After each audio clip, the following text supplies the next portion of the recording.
বিনোদন জগতের পরিচিত মুখ রুমানা রশিদ ঈশিতা ছোটবেলা থেকেই অভিনয়ের মাধ্যমে দর্শকদের ভালোবাসা কুড়িয়েছেন। নাটক ও বিজ্ঞাপনে কাজ করে একসময় তিনি ব্যাপক জনপ্রিয়তা অর্জন করেন। তবে দীর্ঘদিন ধরেই তিনি শোবিজের আড়ালেই রয়েছেন।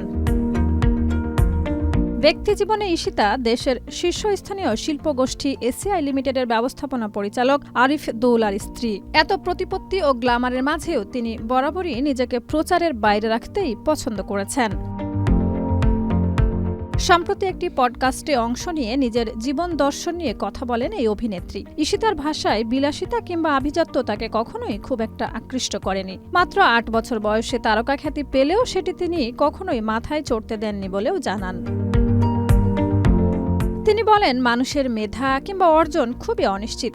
উদাহরণ দিয়ে ঈশিতা বলেন, একজন অভিজ্ঞ ব্রেন সার্জনও হঠাৎ অসুস্থ হয়ে স্মৃতিশক্তি হারাতে পারেন। তাই মেধা বা সাফল্য কোনোটাই চিরস্থায়ী নয়। এই বাস্তবতা মাথায় রেখে ধন সম্পদ বা প্রাচুর্য নিয়ে তিনি খুব বেশি স্বস্তি বোধ করেন না। ঈশিতা আরও বলেন, জীবনে কি হবে তা একমাত্র সৃষ্টিকর্তাই জানেন। তাই সবকিছু হারানোর আশঙ্কাকে তিনি জীবনের স্বাভাবিক সত্য হিসেবেই দেখেন। নিজেকে তিনি একজন সাধারণ মানুষ বলে ভাবেন এবং ভুল ত্রুটির ঊর্ধ্বে নন বলেও স্বীকার করেন।